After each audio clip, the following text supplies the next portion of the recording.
You explained the more definitive test if we fail a screening, whatever it's done, either the hospital, sometimes a pediatrician sometimes screens, and he's concerned, he sent it to, he does an evoke response type of test or something? Yes. Can you explain that a little bit better? Sure. It's often called ABR, which stands for Auditory Brainstem Response Testing. It's often called the BEAR test, which stands for Brainstem Auditory Evoked Response Testing. It's actually the same thing. What that test is doing is sending us, the computer is sending a sound into the ear of the baby, one ear at a time, and there are electrodes that are strategically placed behind each ear and on different places on the head that are measuring the electrical activity in a listening pathway of the brain in response to the sounds that are coming into the ear.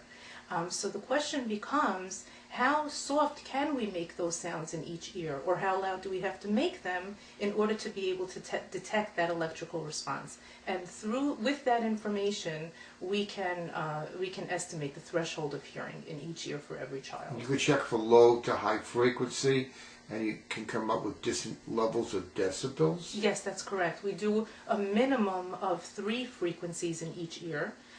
If the baby sleeps and there is a need, we will continue and do What 3 frequencies do you usually check?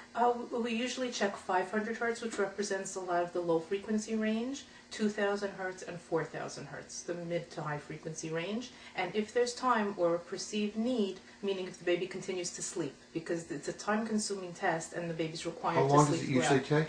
In a good sleeping baby, we can get it all done in 30 to 40 minutes. Okay, and for you, to say a kid's hearing okay, what decibel response would you consider normal? I would consider 20 decibels or 25 decibels normal for an ABR test. An ABR test? Yeah.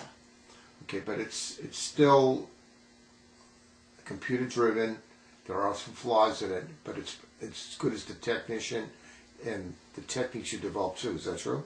In infant testing, it's considered the gold standard for determining threshold in infants and children, young children who can be otherwise tested. And actually, you bring up computer-based testing. The reason that we use computer-based testing makes it a little more standard. Huh? Makes it more standardized. Well, also, you know, when infants are older, let's say over 6 months, they begin to become more reliable and consistent in their responses to auditory stimuli, to sounds. But infants under 6 months, even full-term, healthy, normal hearing babies, sometimes will respond and sometimes will not. So we can't really count on how well they respond in order to be able to conclusively rule out any hearing loss. So we need to rely on these computer-based tests in infants.